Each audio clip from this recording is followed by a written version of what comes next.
Welcome back to Podcast Recovery. We are your hosts, David O. And Eric V. Today we are joined by our very lovely guest, Sabrina. How are we doing today? I'm good. Thanks for having me. Absolutely. Where are you from, Sabrina? I am born and raised in Carroll County. Born and raised in Carroll Cool. County. Mm-hmm. When were you first introduced to recovery? Probably by court slips because of DUI charges. Nice. And when was that? That was back in probably 2013, 2012. All right. And how long have you been clean? Since October 22nd of 2014. If you notice, there's a little bit of a gap since I've been introduced to recovery. When I finally got it. That happens. That happens a lot. Of course. Mm-hmm. All right. Well, without further ado, we're going to turn it over to you to share your story with us. Thank you. So like I said, I was born and raised in Carroll County, and when I was growing up, there wasn't a whole lot to do in Carroll County other than, get together, bonfires, four-wheeling, and all of that had alcohol or drugs involved. Yes. So it started out where, in high school, hanging out with everybody, and that was just like the thing to do when we got together. And it went from something to do on the weekends to slowly carrying over to the week. Yeah. And then I also had gotten in a car accident where I was a passenger in the back seat.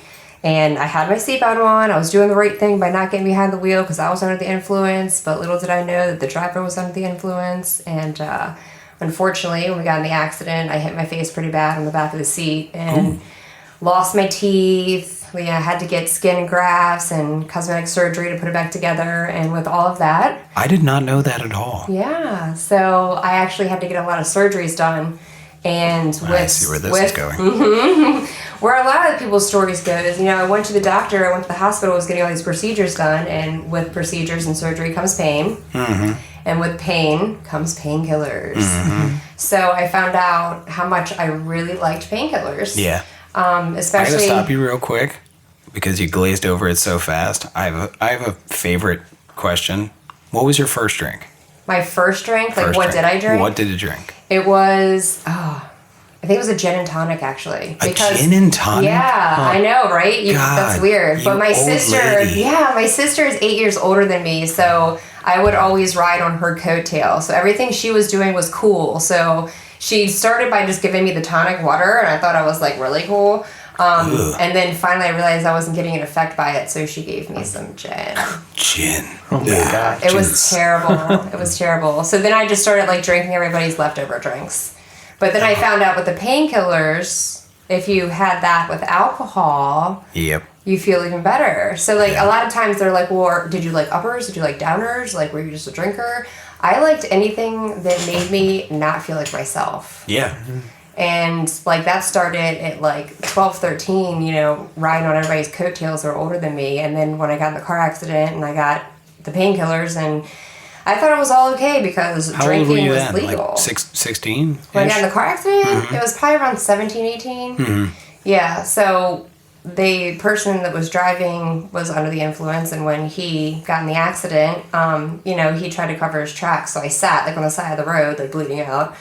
And I went to the hospital and we had all those surgeries. And like I said, the, painkiller. And since the surgeries had to go over a period of time because something had to heal in order to do the next surgery, I got more painkillers. So then I found out that other people like painkillers, so I would get more of them and I would sell them to get other stuff I liked. Mm-hmm. And then, like many people that enjoyed getting high, I was chasing the next high for the next many years. Mm-hmm. So from the alcohol to the painkillers came cocaine. Then when cocaine wasn't readily available where I was getting it from, they had some crack, so I got some of that. And it was just when I never said no to anything. I was like a garbage can. I was like willing to try anything. But the problem is I'm an addict. So once I try something, I end up liking it. Mm-hmm. So I'm like, I'll try that. And then I tried it and I liked it a little too much. And then I would chase it. And then when I wasn't chasing anymore, I was just used to it. I would look for something else. I was constantly looking for something else. And consequence wasn't an issue growing up because, like I said, I grew up in Carroll County, so we were bonfires, riding four-wheelers. I wasn't out on the road. I wasn't in the clubs yet. And there was no consequence. Like, me wrecking a dirt bike and having a concussion was, like, not a consequence to me. It's like, it happens all the time. It's fine. Yeah, like, that's it's totally normal. Normal. But then I started getting, like, I got a DUI. And like I said, I was introduced to recovery through, the court system because they wanted to help me knowing that I was young and getting these charges. So, I got put on court slips. So I was, like, going from fellowship to fellowship, doing the opposite of what I thought the fellowship would notice that I was coming to the meeting under the influence of. Yeah. And, I thought that I had everybody fooled. So you were going to both? Yeah, I was going to both. Sober fellowship and clean fellowship? Yeah. And I was going to the clean fellowship, not sober. Drunk. Yeah, and I was going to the sober fellowship high as fuck. Nice. So I figured, like, I got this. They'd have no idea. Little did I know, alcohol's a drug. And people notice. And so I kept... people would say, like, keep coming back. Like, you'll get this. And I was like, keep coming back. Like, they have no idea. I thought I was slick. So I do appreciate the fact that I came in on court slips, and I do not ever look down on somebody that might be coming into, recovery new on court slips, because it got me acquainted with what recovery looks like. Yeah. And, there was predecessors there that had years of doing this thing. And I used to never understand that. I'm like, well, if you're, like, clean and sober now, why do you still, come around people who aren't? Yeah. And it's because they helped show us the way. Yep. And so I had gotten the DUIs, I got the court slips, whatever, but I was still using on them. So I'm not sure how I got through probation all those times. But I figured if I changed, like, my scenery, if I went to a different state, then I might get well. So when I was 18, I moved to Pennsylvania, and there was people there that I ended up finding that did the same thing I did. Of course. So I ran with them. Yeah. And the vicious cycle started all over again. Yep. I found out that I was pregnant, and I thought that my life was over because I wasn't able to run it anymore, doing the things that I was doing, because, I'm living for somebody else now. So I was really upset about it. I was like, oh, I can't drink, I can't use now because I'm pregnant. And I did stop everything. And then, I went through the whole pregnancy, didn't use, didn't pick up anything. And then, I had her, and I probably made it 2 months without picking up after she was born. And I was right back into the vicious cycle again. Yep. Because I was not used to feeling like Sabrina. I was used to feeling like Miss Happy or Miss Chill or Miss I'm down for anything. Yep. And that's not how I title myself as a person. So the vicious cycle literally picked right back up where I left off. So the bad thing is not only did it pick up where I left off, but I was like 10 steps backwards. Like, so I picked back up using like I did before I was pregnant, and it was bad. And I ended up in the hospital a couple times. And, I always say, like, when Madison, who's my daughter, when she was growing up, like, I would be feeling ill, and she would say her prayers at night, and I might get upset by saying this, but she would say her prayers at night, and she would pray to God, please help mommy feel better because she's really sick. And she knew something was wrong, but she didn't know what. Yeah. And she didn't know what to do to help me because, she was like 5, 6 at the time. But then, we ended up moving again, thinking that was going to help. It did not. I stopped going to meetings because when I was pregnant, I was embarrassed to keep going to any kind of anything with recovery because I didn't want people to judge me because I was pregnant.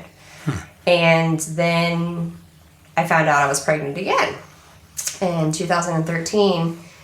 And I did the whole cycle thing again. I'm doing it for somebody else. I'm not going to pick up. And like 7 months into the pregnancy, like something was wrong. Like I just didn't, like, I wasn't sick. Nothing was like out of the ordinary, but something just didn't seem right. It's like that gut feeling you get where like something's not right. Yeah. So I was like, well, let's just get in the car. We'll go check it out. And so we went to the doctor, and I was 7 months with my second daughter, Gemma, and they couldn't find a heartbeat. Oh. And like, I just remember everything just kind of went black. And it was, I hardly, like now with 4 years, I'm still piecing together like that day.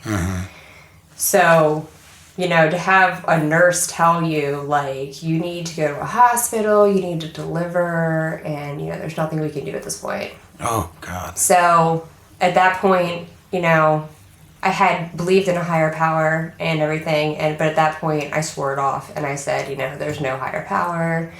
No higher power would do this to a person, wouldn't do this to a family, an innocent child. And I remember literally sitting in the hospital after delivering and planning a cremation for my second daughter, calling people from my mother's cell phone and saying, anything that you have, take anything you want from my house, this is how you get in, leave everything you have at the house, because I was determined to kill myself. Like, I was done. And never thought twice about the daughter that I still had, never thought about my mom, never thought of anybody. And it was off to the races at that point. Yeah. Like, I had a vendetta to end everything because the pain was, like, it was very, I didn't use over pain a lot growing up because, like, I had a great, like, upbringing and I didn't suffer a lot of loss. But when that happened, from not having anything and then having that pain, like, it was literally unbearable. Like, just thinking about it makes it hard to talk about because, like, I was like, I need to drown this pain, and the only way I knew how to drown it was to end everything, and the only easy way out to end everything was for me to use to every extent that I could.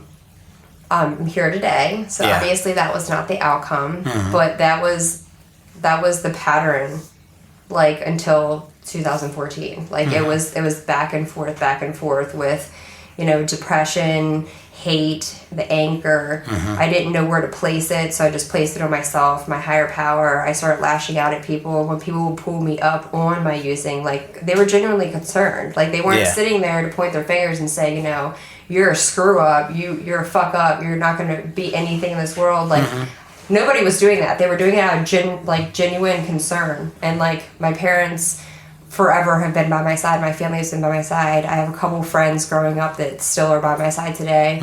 But they're like, if you don't do something, like, my mom was getting calls from the hospital like 2 o'clock in the morning. And after you're 18, you know, you're not a minor anymore. So, like, sometimes they wouldn't even call. Like, I had to ask them to call my parents and be like, can you just tell them I'm at the hospital? Like, so I ended up in psych wards from trying to commit suicide. You know, my daughter will still bring up stories about how she remembers, like, she will randomly remember, like, these glimpses into her childhood where, like, I was just out of control.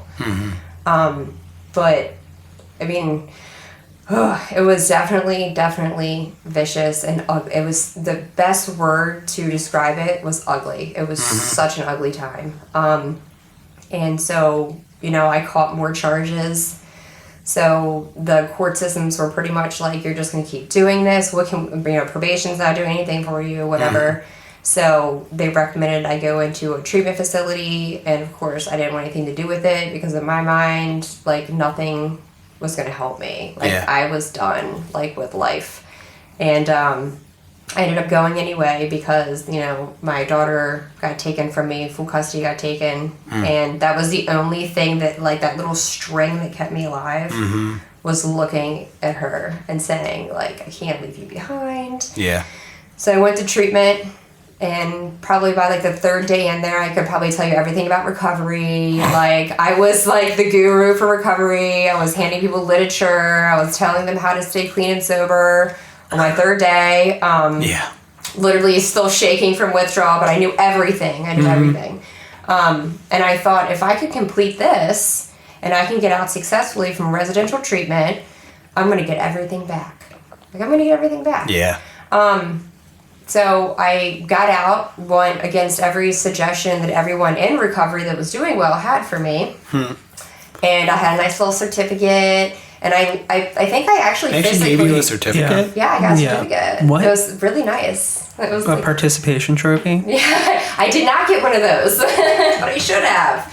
But I got a certificate, And it was probably for like court purposes more than anything. Okay. But That makes like sense. I like wanted to put it in a nice little frame, and like I think I literally probably at least to 2 people went up and was like, look, like I passed, like I'm good now. I am cured, like cured, sweet. big old cured. yes. Because we all know we are cured once we go to treatment.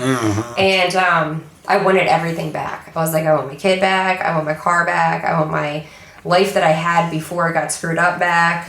I had reservations in my mind that like I was going to at least drink and maybe smoke a little something like on New Year's. You know, if I ever get married, I'll probably do it then too. But you know, never, you know, just 1 or 2 because we can totally control that when we're addicts. And when I got out, that didn't happen. No. And I went back to familiar territory, and I actually lived with my parents because I had lost my house too. And I did not go to any type of meetings. I didn't read anything associated with recovery. I didn't get a sponsor. I didn't do any of that. Didn't get a sponsor or anything. So I literally took 0 suggestions that they gave me. And I lasted, it's funny because every time I share my anniversary, my mom always corrects me, but I think it was like 72 hours before I ended up back in the hospital. Actually, no, I went back to an alumni meeting at the treatment facility. Are you kidding me? Under the influence, thought no one's gonna know. Under the influence, went back to the treatment facility I came from, and Wait. Yeah, true story. Within 72 hours, 72 there hours. was already an alumni meeting that you went to high. Yeah. Okay. And drunk. Just That's fucking epic. Yeah, I still remember I had a Ravens jersey on because there was a game that Sunday. And so I think I left like on like a Wednesday. They had a alumni meeting on Sunday. I showed up there. Thought I was late, obviously, because I'm under the influence, we're late for everything. Yeah. And I sat down in the back of the room, and I'm like, everything's great, everything's fine, and everyone's staring at me because they're all clean and sober, and they're like, really? Yeah. I got pulled out. What were you on? I drank a half a gallon of vodka. Good Lord. And I think I had... You are not a big woman. I had How did you drink that? Well, see, every time I got pulled over, ended up in the hospital, I think my highest was 0.47. Jesus Christ. Good Lord. And the reason they recommended treatment was because I even gave them my insurance information as if I was reading it off a card. Like, I was so tolerant of everything that I used because I used it so much, and I was fully functional at a 0.47. And they're like, you realize, like, most people, like, you can die when you're like that. Like alcohol poisoning. Not to mention, area. there was other stuff inside of me that I was using, which they picked up on as well. But they pulled me out of the alumni meeting, and they told me, you know, like, this is not okay, for one. This is not safe for the people that are here. And so I did my normal... So my typical comebacks, anytime someone calls me on my shit, is I deny it. Yeah. So denial. Of course. I couldn't really use that because I was at a treatment facility and they knew what it looked like.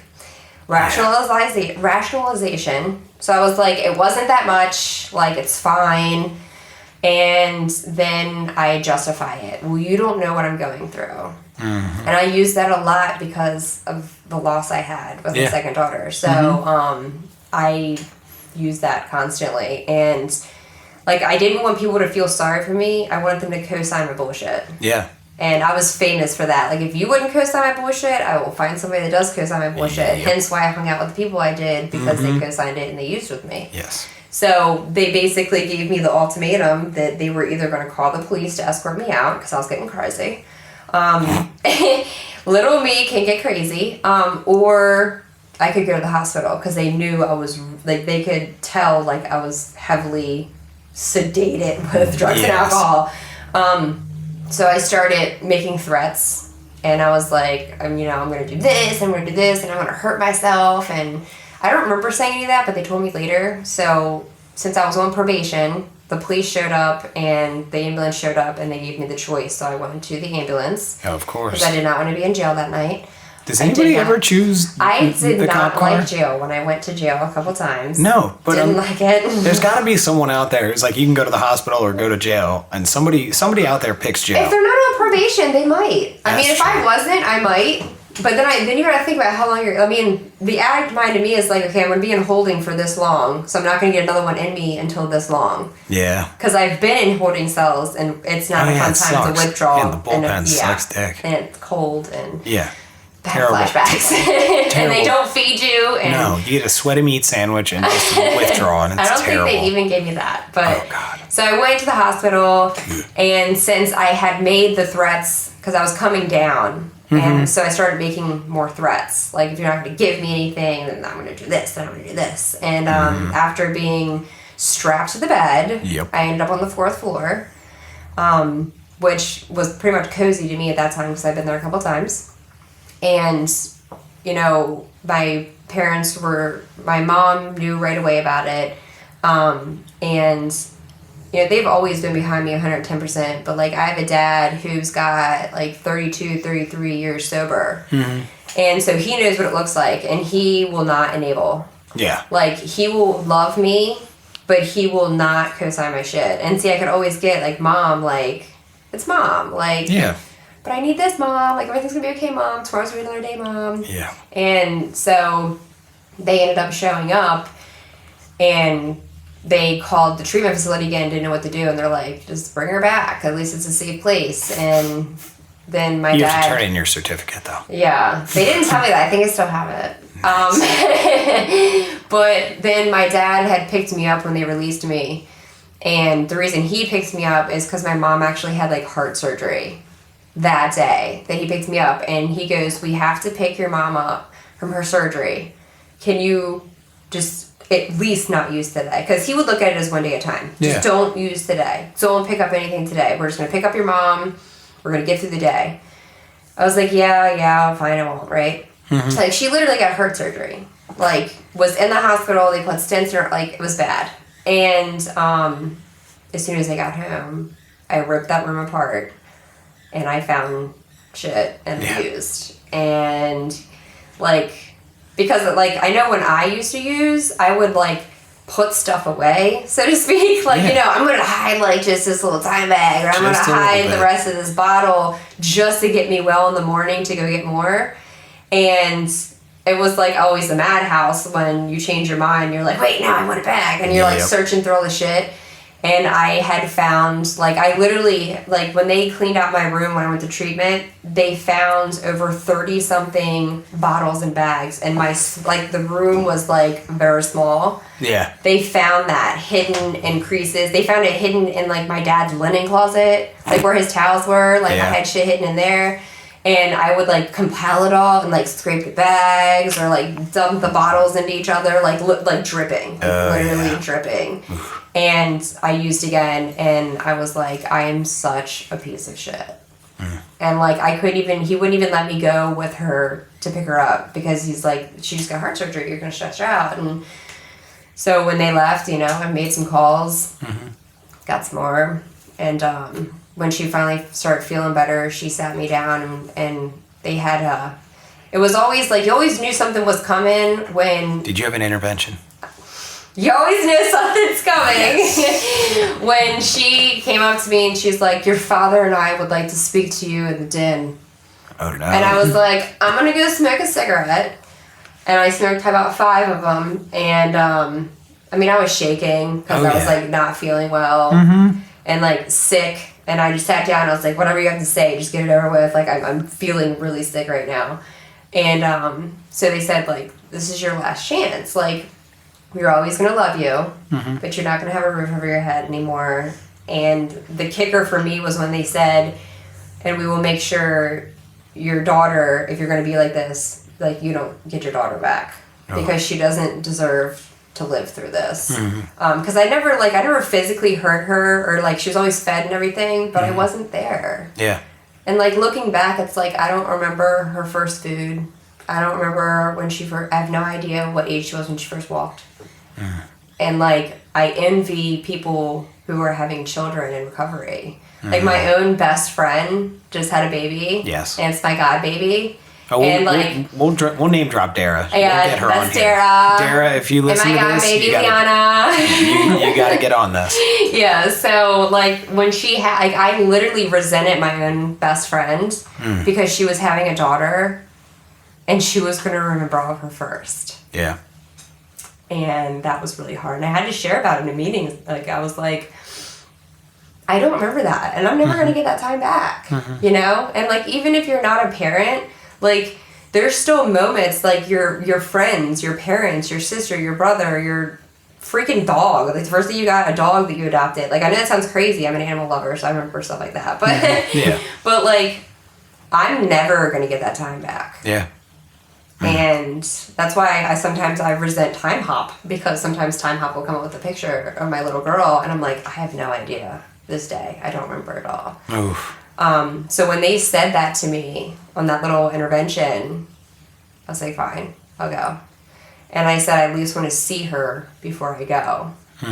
And so her father let her spend some time with me before I went away again. And it was like the couple days, like her birthday is on the 23rd, and on the 20th, I mean, I use every single day, and then on the 20th, when I heard I was going to get to see her, I said, I'm not going to, this is going to be the first clean and sober birthday I think she will ever have as me as her mother. And it was really fucking hard. Like, I still had that little bit, like, well, what if I just do a little bit of this? Like, what if she doesn't know? Like, what if I could, like, somehow get somebody to co-sign that bullshit? But at that point, everybody knew it was bullshit. So, 21st was the last time, you know, I actually used. The 22nd's my actual clean date. So I was no alcohol, no mood-altering substances at all in my system. And I still have the picture. It's my favorite pictures where we both have our Ravens jerseys on. And I told her, you know, Mommy's sick. And she knew. Yeah. And she was sick. And she's like, I know. But she didn't know why. And I was like, you know, I'm going to go somewhere where people are going to help Mommy. And when I come back, I'm going to actually be Mommy. And she was sad, but she, like, it was crazy. Like, she's so mature for her age. Like, she understood. Like, you know, Matt. Oh, like, yeah. she's so freaking smart. So when I went away again and I got out, I took the suggestions. I actually went to a recovery house because they were a little harder on me the second time. They said, you know, they're like, oh, so you're not going to do this? You're not going to do this? I'm like, no, I got it this time. It's fine. I have, like, more classes under my belt. Yeah. And they said, yeah, because your way works so fucking well. Yeah. So I went to a recovery house. You know, I actually did what I was supposed to do. I, you know, got with the girls. I stuck with the people who wanted the same thing I did because this time around it was different. And, like, literally, probably my first day in, I was all by myself. And the recovery house was, like, in Baltimore, like, within walking distance of anything I might want. Oh, yeah. And I almost walked down the street and made a horrible decision. But instead, I actually walked to the treatment facility that I just got out of. And I said, I don't know what to do. Like, I'm going to use, like, literally tell me what to do. If you tell me to sit on my hands, give me a chair to sit in. Like, I was ready. I was done.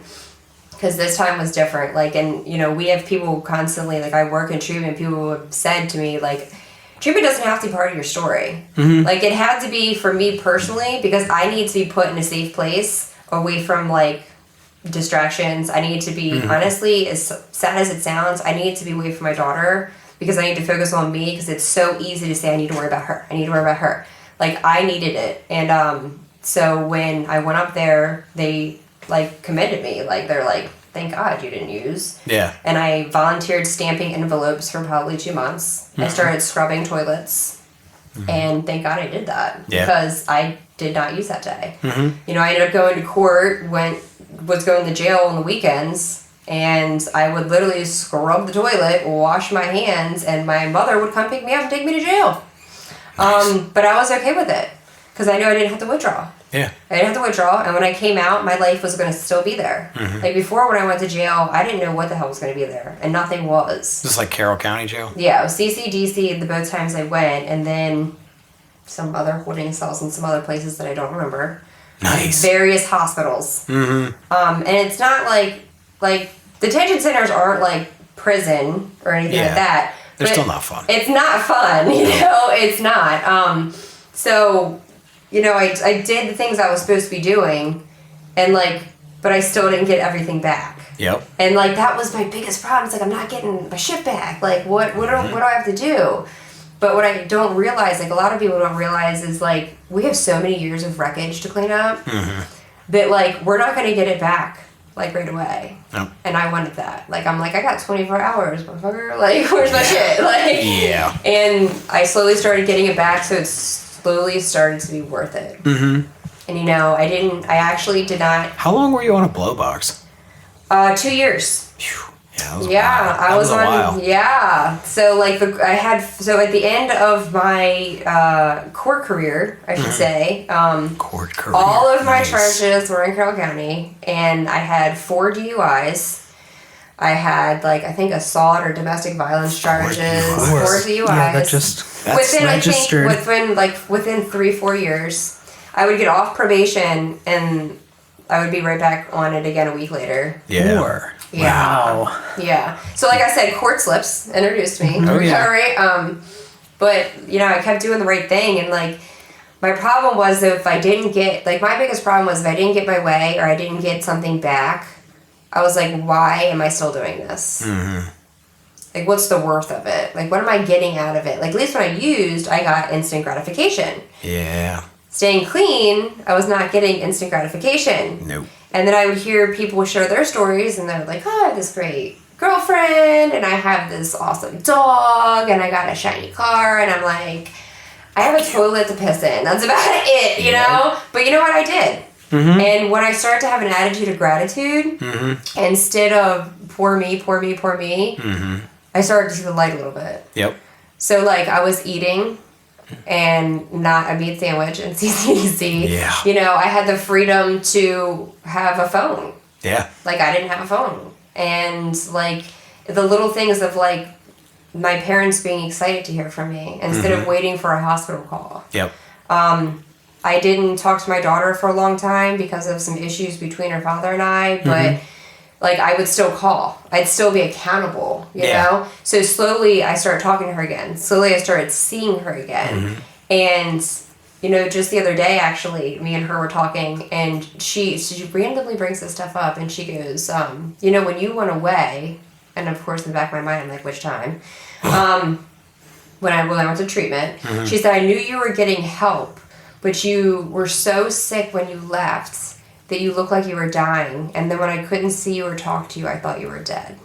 Oh, And that's from an 11-year-old. that breaks my heart. To Like, hear it that. made me sick, but then she follows up because she goes to meetings with me and she knows all about recovery. She goes, I'm so glad that just for today, I don't have to worry about that. And I'm like, will you be my therapist? Like, because I'm like holding back tears I know, right now. you know Madison, and like she is so smart, and like I worried about bringing her around the recovery lifestyle because sometimes it can get raw. But then I remembered how raw it was for her to see me ill lying on the couch to try to hide me before Daddy got home because he knew Daddy would be mad. Like, that's the shit I remember. And like she'll bring it up, but she brings it up to like. It's almost like a reminder of, like, I don't have to live like that today. Yeah. And, like, when I think about the gratitude of it, like, I was in that recovery house. I ended up getting sentenced there instead of going back to jail. And I was there for 16 months. And, like, I was clawing at the walls a little bit towards the end. Like, once I hit the year mark, I'm like, let me out. But there was a reason I had to sit and stay. And I got my best friend out of it. Yep. Because I hated her when I moved in. I hated all girls. But now looking back, it's like if I didn't have the things happen to me in early recovery, I don't think I would appreciate what I have today so much. That's a title. I still struggle with shit. But I don't have to pick up over it. Like, I want to put my hands in everything. Like, my favorite thing is, like, the Ghost movie? Is it Ghost? Where they're, like, molding the pottery. Oh, yeah. I feel... Yeah, Ghost with I want that to be Patrick my life. Swayze and Demi Moore. Yeah, I love It's a Demi. beautiful scene. But, like, I want that to be me molding it by myself. Minus Swayze. But, like, I feel like I want to put my hands in everything and mold it the way I want. I want to control everything. Oh, yeah. And overthink the shit out of it. Yep. And, How did that work the first time? it didn't. Yes. It did not work at all. Not And you work. know what? It doesn't work today either. Even No. with 4 years clean, it does not work. I know. But it's more like when I got into recovery, I thought it was just because I wanted to stay clean and sober. Like that was what I wanted. I wanted to stay clean and sober. Yeah. Little did I know that if I stayed in recovery and I learned from predecessors and I kept doing the right thing and stayed clean and sober, that I was going to learn so much more about myself that I had lost over all those years of picking up, that I'd be where I'm at today. Yeah. You know, I'm a mom today, and you know what? I'm an awesome fucking mom. Yeah, you are. And I can say that. Yeah. Yeah, I'm an Fucking awesome right. fucking mom. I have an awesome daughter. I'm married, which that is crazy. And he's okay. Yeah, he's pretty awesome. He's pretty good. We love you, Jimmy. But love you, babe. But like those are like, I'm a daughter. I can not only be a daughter, but I can show up for my family.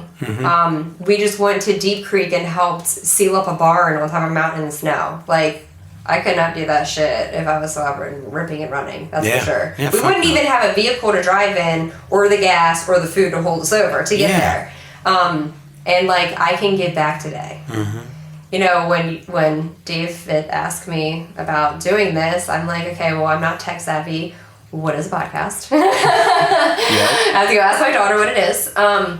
But like, I'm willing to do that because like somebody did it for me and they didn't have to. And like the fact that somebody did it for me, I want to be able to get that to somebody else because that's how it works. You know, that's how recovery works. Like, and I have more friends now and more support. Like, even if it's not about me wanting to pick up, I'm just going through some, like, crazy shit. I have people that will hold me accountable. They will make sure I'm okay. Like, it's not all about just, like, you know, did you use today? What are you doing not to use today? It's about, like, what's past that. Like, I still have the feelings. I still get angry. I still get sad. I'm still dealing with the death of my second daughter. I'm still working through that. And, like, through working recovery and my life on like a daily basis, like literally it's daily. I can get to the other side and have like just for today, but I can also have a future. I mean, our wedding alone, 75% of the people at our wedding were also in recovery. Like, we had a dry wedding and it was awesome. Yeah, it was. If you watch the video, you might question it a little bit because it got a little crazy, but like all of that was one of my reservations. You know, 4 years ago, I was like, I'm only going to drink at my wedding. And like, here I am, like having a great time. Like, I didn't even love myself 4 years ago. Now somehow I've convinced someone to love me and want to marry me.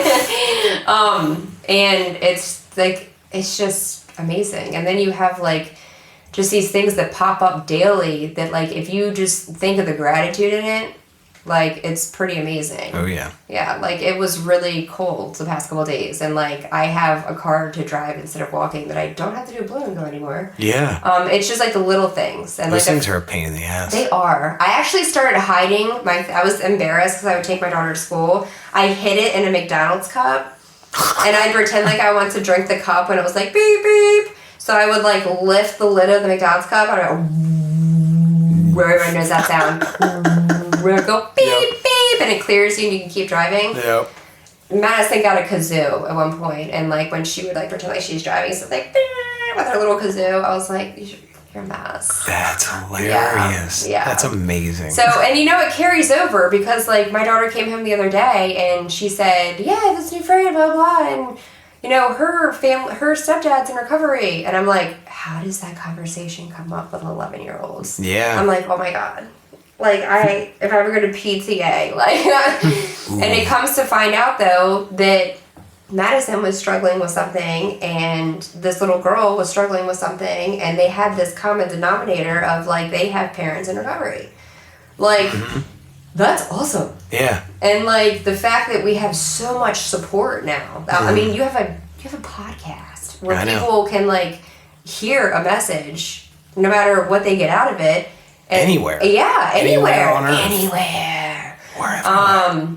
Shout out to Australia. No, I'm just kidding. But it's like, that's what I'm talking about. If we keep doing what was freely given to us, helping us, and we give it back, I mean, this shit's unstoppable. You know? It's just like when shit hit the street back in the day, like, that shit was unstoppable. One person gets it, the other person got it, and then everybody's fucked up. Like, now we can all share it and be well, you know?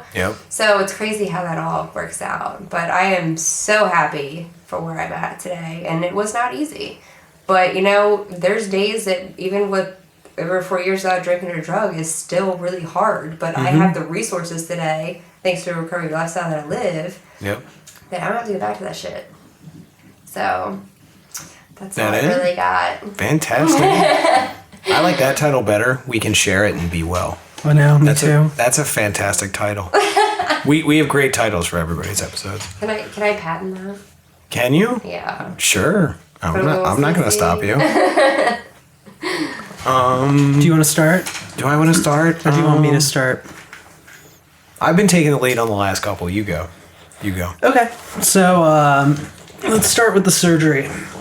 Ugh. So, I'm on surgery 7, I think. I think 7. Yeah, we'll go with 7.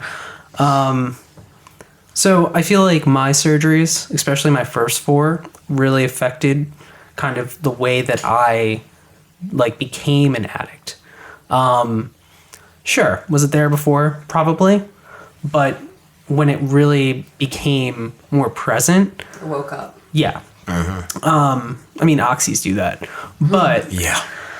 I can relate to the painkillers. So, do you believe that the surgeries might have, Accelerated. yeah, let's say accelerated, and maybe even changed your course? I think it did. Because, like, when I was just drinking and, like, every so often we might do some cocaine, you know, we'll just liven the party. Yeah. But when I was given prescriptions where somebody said, here, you need to take these. That's like co-sign my bullshit again. Yeah. It was like somebody telling me it was okay. So, you know, of course it says, like, you know, take 1 every 4 hours. I Yeah. took 4 every hour, like, yeah. a typo. But when I was doing that on top of what I was starting with, it accelerated it. Mm-hmm. And I was like, I like this. I'm Yeah. going to keep doing this. But I do. I feel like it woke it up because it was something like I had not really gotten into them before. So to have someone give me a free supply at that point, because I had insurance that was going to pay for it, like it was like, here, this is okay. Like you can do this. Like, of course they tell you you're not supposed to drink and like do other drugs on it. Yeah. But it did. And That's then fine print. And then it's like taking them wasn't doing it. So someone came along and was like, you know, you can like totally snort that and it'll be faster. So then snorting things are like, okay, I'm going to snort everything now. Yeah, of course. I definitely think it changed. It definitely like was like the disease was already waking up in me with the drinking and dabbling. It was like dabbling in other stuff. But when I got that and I had so much of it, so freely used, and like it was okay, it was off to the races at that point. Yeah. Because then after I had that and I started having like not an immunity, but like I was tolerating tolerance. it. A tolerance. Immunity. I like the From it. Immunity. Immunity to oxys. New title. But once I was like, okay, well, what's going to be like that, but even better? Like I always had to up my game. Yeah. What's going to be better? What's going to be stronger? What's going to hit me harder? Combos. Like, yeah. So it's like, it totally makes sense when people say chasing the dragon. Yeah. You know, but like I was chasing that next high. Mm-hmm. And once I couldn't get the same effect, I wanted something different. Or what can I add to the mixture? So I completely think that's true. yeah. Cool. Do you?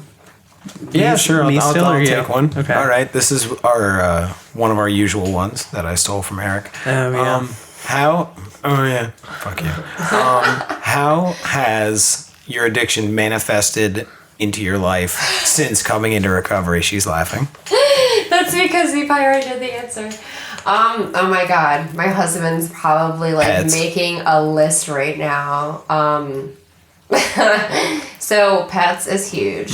I've always been an animal lover, but I am like totally empathetic to like animals that are like abused or need homes. So I want to take them all in, and I will do anything that like poor Jimmy. Like when we moved in with each other, I was like, so I have a cat, 2 cats. And I have a ball python, and like I went on, and he's like, oh no. And now we've lived together. I have another cat, and I have a dog and a fish. Well, he has the dog, and a fish and a hamster. Like it's bad. So I love pets. Like I love all animals. And one horse for Christmas, babe. And shopping. Yeah. Shopping. So shopping though for me in an addiction is I get this rush Oh, yeah. So I get a rush from it. So there's the addict in me because I know I probably shouldn't be doing it. And it's back to that instant gratification. Yeah. You just gotta swipe a card and you're like, and yes. the reason I knew it was a benefit. Oh my God, I cannot talk today. Manifestation. Yes, of my addiction was because, like, I get the rush out of it. So let me tell you, Amazon, we're like BFFs. Oh, Yeah. God. Like You one have a Prime click account, buy, don't you? it's bad. You have a Prime account. I do, and I want get this on my everything. doorstep I in get 2 everything seconds. delivered to my work, so it feels like Christmas at work every day. That way you can hide it from Jimmy. Like the UPS, the FedEx, and the mail lady, I know them by first names, and they know me by first name. Like that's it. Like when I got married, they're like, "How was the wedding?" But like I not only do I get the rush of like I probably shouldn't be doing this, so I'm gonna do it anyway. My bank account also somewhat suffers from that. Oh, yes. But like I deny. I wasn't on Amazon today. Yeah. What are you talking about? That's not my package. And then I justify it. Well, babe, it's for you. Like I just got him a wedding band that he could wear to work, and I justified it. I got it for you. Is it like one of the rubber ones? No, he didn't like the rubber ones, so I had to send it back. So I got a metal one. But anyway, it's for you. It's for you. And then the rationalization of, well, Christmas is coming. I got it because Christmas is coming. And he's like, well, why did you get like 3 shirts and you're wearing one of them right now? I'm like, I need this for work. Meanwhile, we have like a walk-in closet. This is business casual, We have 2 spare babe. closets. Yeah. So definitely shopping and animals. It's like out of control. Like I can go to the Dollar Tree and spend like $70 on like useless. Oh my the God. Dollar At the Tree? Dollar Tree? You can get like 65 items for $70. Yeah, that's insane. But I justify. But then again, I justify because This I was say only $1. this was only $1. Like Oh my But God. that was $1, and this was $1, Yeah. and that was $1, and then you add them up. yeah, God. and then like I'm sitting there with like a bunch of things like coloring and like look, I got these ibuprofens. There's only like 10 of them in there, but I got it for $1. Like you take ibuprofen, right? Like it's bad. You have a hoard. It's That's amazing. So then it turns into like a hoarding situation with animals and shopping things. So that's when I realized it was getting out of control. Yeah. Gotta work on that. The Dollar Tree just threw me off. Like, Okay, just throw this out there. So You our look wedding more like a stuff. Target chick. Oh my God, yeah. I totally got this from Target actually. I got like just Fab, Target. Target. It's fine. But like our wedding stuff, I went and I I was just like, triggered Dara by saying Target. I know you probably did. Dare, don't go without me. But like our wedding stuff was like I went there and I got 20 vases for the centerpieces and I only paid $20. I also bought some other stuff that has nothing to do with wedding. But like that's how it carries over. Like I'd going to the liquor store and then you would stop by Dude Man's house on the way and say, I just got it because it was on the way. Yeah. Yeah. yeah. All right. Okay. Eric, So, next. all right. Moving on. Segue. So you have a daughter. Yes, I Okay. do. And you're an addict. Mm-hmm. Are you worried that your daughter? I am terrified. Okay. Terrified. Is her father an addict? Yes. And you And were she saying knows. your family, like you said, your dad. Yeah, so my dad's got like 32, 33 years sober. Mm-hmm. My sister has struggled before with it. My mom's like an angel. So she just unfortunately is stuck in all of it. And her father is also an addict. And she knows that because I've been very open with it. And like, that's why I was like, I wondered, like, in the beginning when I was on court slips, I would make excuses why I can't go to a meeting or I can't go hang out with people in recovery because I have to take care of her. She can't go, blah, blah. Once I started really getting it and like realizing like she saw me at my worst when I was illing and I was okay with her seeing that. So I started bringing her to meetings where like, so I went to a meeting and I saw another child there. It was around her age. So I talked to the parents. I was like, you know, like, how did you decide it was okay for them to come? Because some people don't do that, and that's their parenting. You know, this is just mine. And I brought her to a meeting. And sometimes she listens, sometimes she doesn't. Sometimes she messes around with David the entire time, and I get crazy. That's neither That's here nor there. But, like, it's crazy because, like, she's been coming around, and she meets people in recovery. And she looks to them like family now. Like, she's been around enough. Like, Dara is her godmom. So, that, I mean, I met Dara in recovery. Like, the people that, like, she has phone numbers in her phone of, like, people that are from the rooms because they have been such a large part of her life. Like David's been to her birthday parties.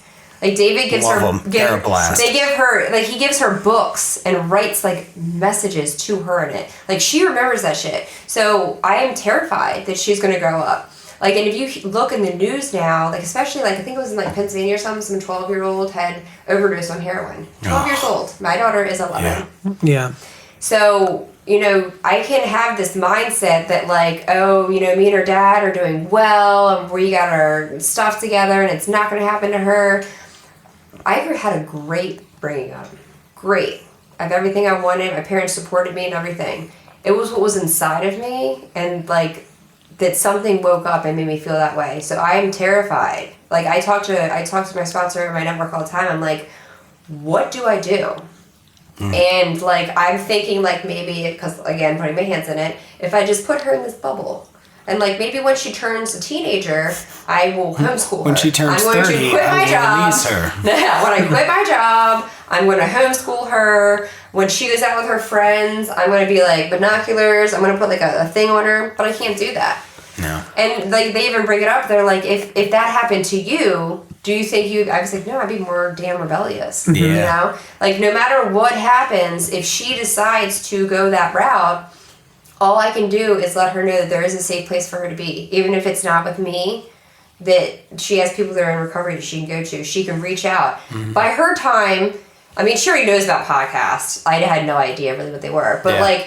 She has resources and like I have supplied her with the tools that she needs that if, you know, God forbid, something like that were to happen, that she can correct it, you know, and notice that it's not the right path.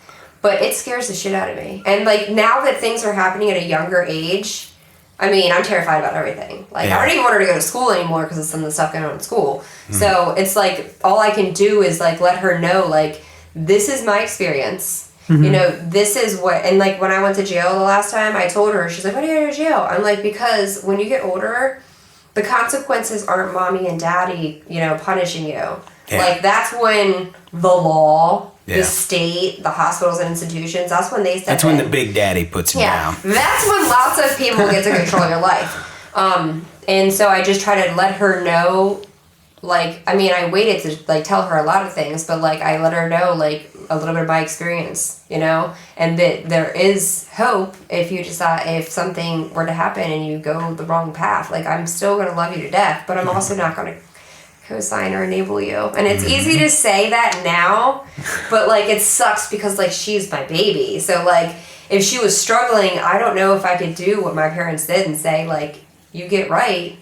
Well, we're not here to help you, enable you. Like we'll be here for you, but we can't give you money anymore. You can't live under my roof anymore. Like that's going to be a hard bridge to cross if I had to, but all I can do is one day at a time at this point. Yeah. Unless she stops growing, which would be great for a little while.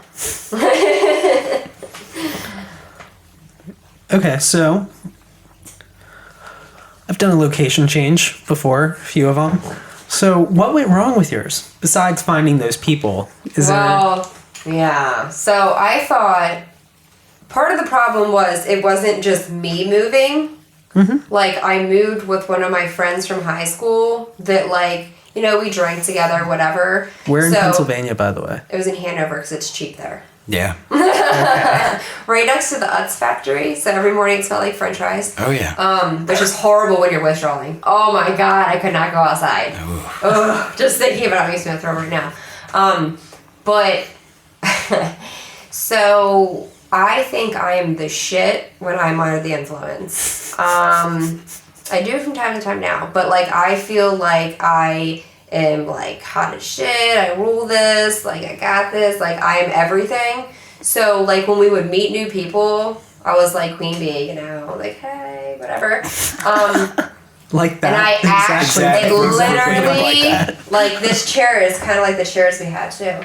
And I actually got into a relationship with someone that lived right down the street who we got stuff from. Oh, of course. And that's who I ended up moving in with, like literally a month after moving with my friend up there because it was convenient and I didn't have to pay rent. Yeah. Yeah, I didn't have to pay rent and things were right there and easily to get to, and like he would come home from work and I'd be like, yay, and I would just use away. And then I don't even think I even cleaned the house. I just stayed in that house all the time. Yeah, true story. So like there was nothing, I just changed locations. I took me with me.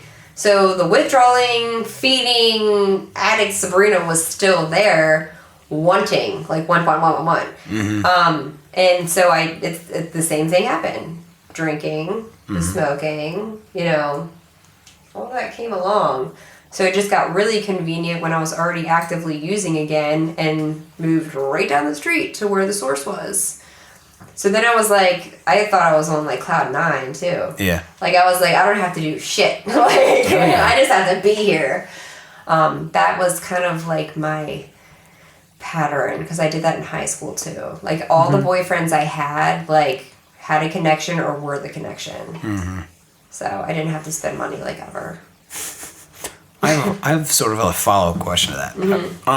Sort of. I don't know. Maybe.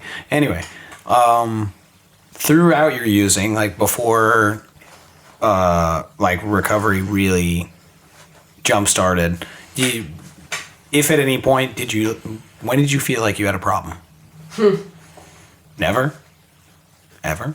It wasn't until the very end. Wasn't until the very end. Because when I was when I was growing up in Carroll County and I was already using, like I said, like 4-wheelers, bonfires, all that stuff. Oh, yeah. I was never a girly girl. I still kind of struggle with that from time to time now. Like I was always one of the guys. Like I like doing that kind of shit. I grew up with them, so like we would, you pound a 12-pack within 15 minutes and you finish your bottle of vodka.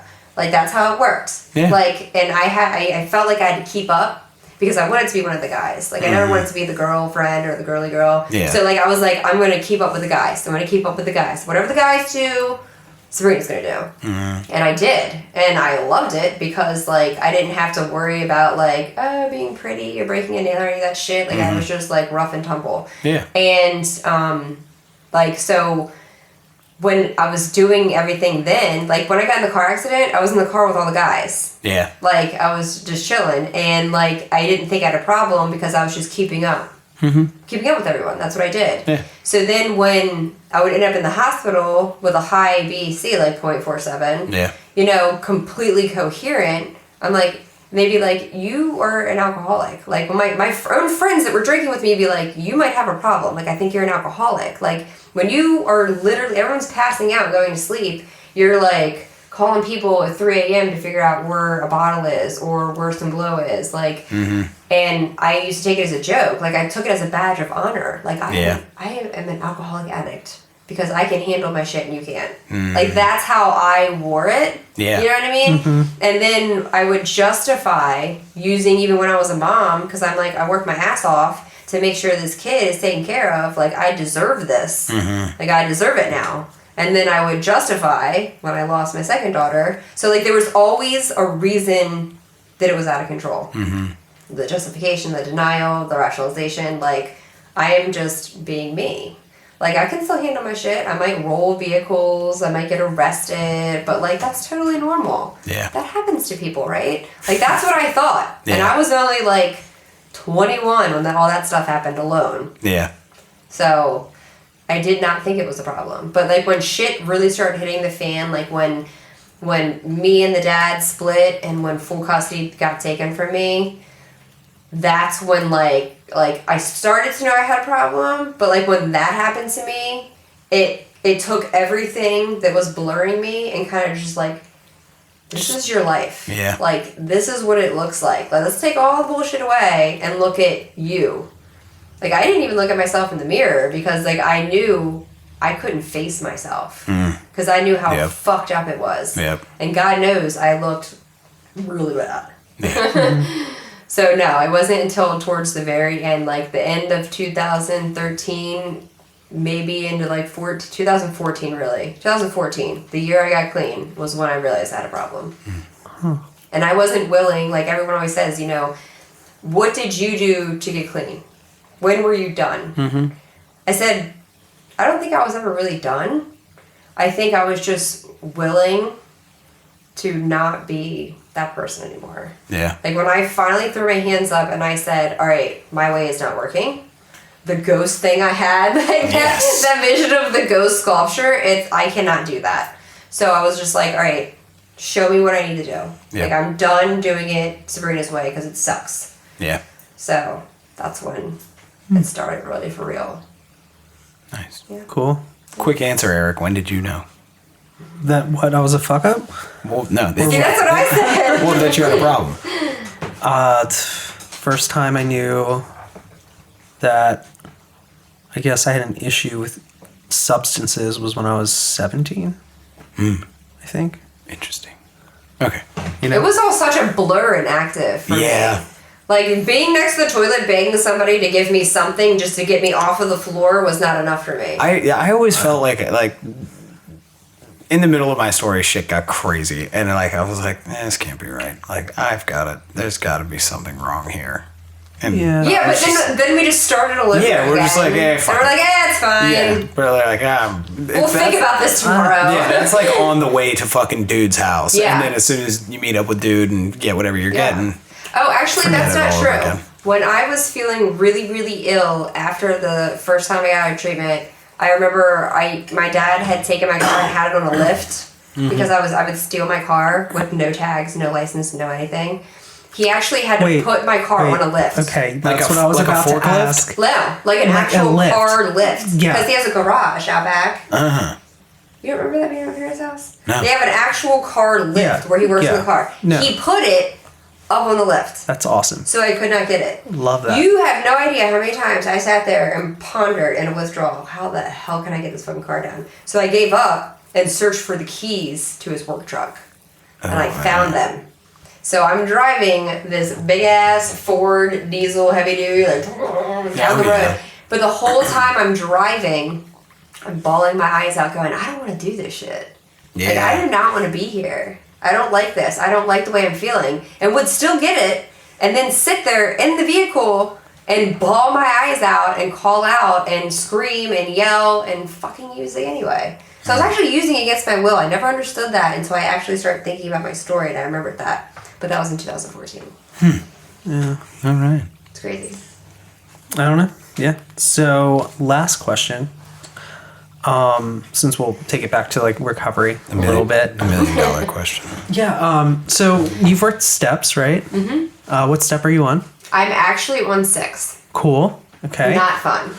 That's a great step. It's horrible. That's a great step. When you're planning a wedding, it's the worst step to be on. Probably. I think the first time 6 sucks. The second time it's not as bad. Yeah. But the first time, it definitely. So I was actually embarrassed with the steps because like I thought you get all 12 done your first year, like one a month, right? Some people do. But I struggled. 3 was my worst.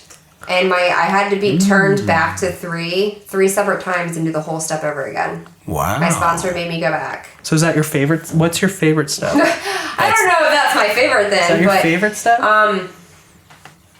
It's weird because I have to 1, 2, 3 sometimes on a daily. And as much as I dislike it because I struggle with it, if I did not practice what I learned in the 3rd step, I might have went back out by now. What did you learn? What's your interpretation? Oh, By the way, my favorite step is the 3rd step. High five. Thank you. So when I did my first time with the 3rd step, I was about to go to jail for 2 years. Okay. I finally was talking to my daughter and I was about to go to jail for a long time. And the whole like, I'm going to turn it over, I'm going to take my hands out of it, like that's the way I view it. Yeah. Yeah. And I don't do that. Like I still to this day struggle with that all the time. And so it took us days to go through that. And she's like, I kind of want it done before you go to court and go to jail for 2 years. Like, I bawled the entire time we worked that step. And like when they had to bring up like, what is it that you can't turn over? I'm like, well, pretty much anything with my daughter. Like, I'm her mom. I should control everything. I should get everything with her. The fact that I was about to lose my freedom for a long period of time. Like, just everything. Like, I feel like back then I felt like as an individual, I should have complete control of everything. And if I want to harbor something and not turn it over, and then I'm not going to. and I Yeah. have that right. Like, that's how I was. Yep. So that's why when we would get further in other steps, like with my sponsor, if you're not, in our sponsorship family, if you're not working the step to its fullest in your life, then you need to go back and do it again. And I fully agree with that. Yeah. And so when we would get to like step 4, she closed it up and goes, and I'm like, what are you doing? We're not done. She's like, no, you're not. You need to get back to 3. Like something would trigger how everything is connected, and I had to go. And so like I read over it. I called her. I'm like, okay, I'm done. She's like, oh, you have to rewrite everything. I'm like, it's funny, but like it's happened. Like I think at 3 separate times where we've been doing step work, or something has come up in life, and she goes, you need to go back to your 3rd step. There's been literature, drop the rock or let it. Is it drop the rock? I think. I've had to read in like entire books about letting go or turning things over because I struggle with it so bad. Yeah. So that was my hardest. So I guess it's my favorite too though, because if I practice it, as hard as it is, it gets a little bit easier. Yeah. Yeah. So it literally is like dropping the rock. Yeah. Nice. That was a hard question. That's a good one though. That's a good Very one. good. That is the $1 million question. Anything else? I'm done. You're done? Yeah. All right. Final words? No. Thank you so much for having me. Absolutely. This was awesome. I know, it's a blast. isn't Yeah, it? it really is. It's Everybody- actually more comfortable than actually a meeting too. Yes. It's more Because like intimate. I can And, get like- feedback and like I can remember things that like I want to share with people that I wish Yeah. people shared with me by like having a conversation. So this was great. Exactly. So Keep now up the good work, guys. now you got to put the bug in everybody else's ear. Oh, Because yeah. everybody's like so nervous and they come in and it's a blast. I know it really was. It's a blast. Yeah, and there was a dog here, so that was exciting. I know. There's animals. Yay! All right. Well, we would like to thank our guest Sabrina for joining us. Clap track. Oh, double clap track. Awesome. Here at Podcast Recovery, we are aiming to expand the scope of support for recovering addicts. Accessibility and convenience of helpful services is paramount to combating addiction. We work to bring the message of recovery to every addict, wherever and whenever it is needed. We believe that a powerful voice of recovery should be obtainable, practical, and at the touch of a button. Every addict deserves to hear a message of recovery, and Podcast Recovery is here to provide it. All right. Well, thank you, everybody. Great that was show. great. Yeah. Fantastic. Follow us on Twitter. Follow us on Facebook. Go check out our Facebook group, podcastrecovery.com. Like, subscribe, share, All of that. review, all of that. All that wonderful stuff. Absolutely. Leave us questions. We love it. Shout out to all our international fans, Woo! as always. Yeah. Keep listening. We love you. We love our supporters. Everybody stay clean, stay safe.